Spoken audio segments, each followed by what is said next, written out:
For week 8, we see multiple times that Mary-Laure reads the Jules Verne books, and that it even, in a way, helps her cope with the situation, to pretend to be in another world.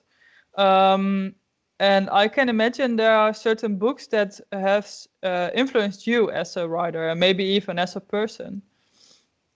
Yes, absolutely. I think about it now with that too. For me, isolation and quarantine or stay at home, shelter in place, whatever we're calling it, I think it's so much more tolerable because I'm a reader. And I've found in my life, I'm really only happy if I'm living my life and I'm also living through a book in some way, and also often working on a book too. So then I get to have kind of 3 lives. I'm writing a book, I'm reading a book, and I have my own life.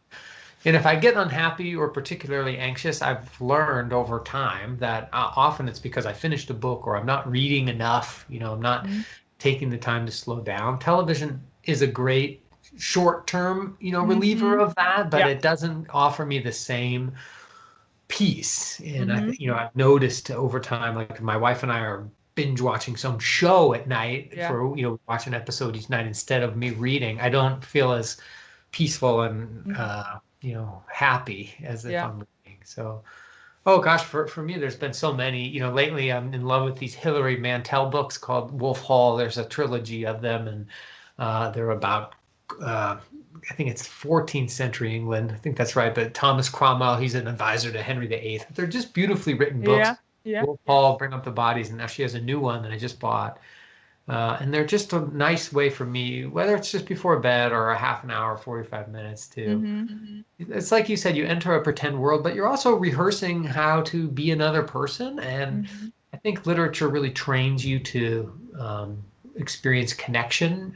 It's ironic because you're by yourself while you do it.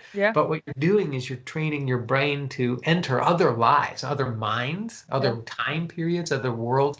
And almost always the lesson is the truth is more complicated than I thought, and everybody is the same in some ways. We all grieve for the same reasons. So there's something really important to me about reading, especially through times of stress and trauma like we're all going through right now.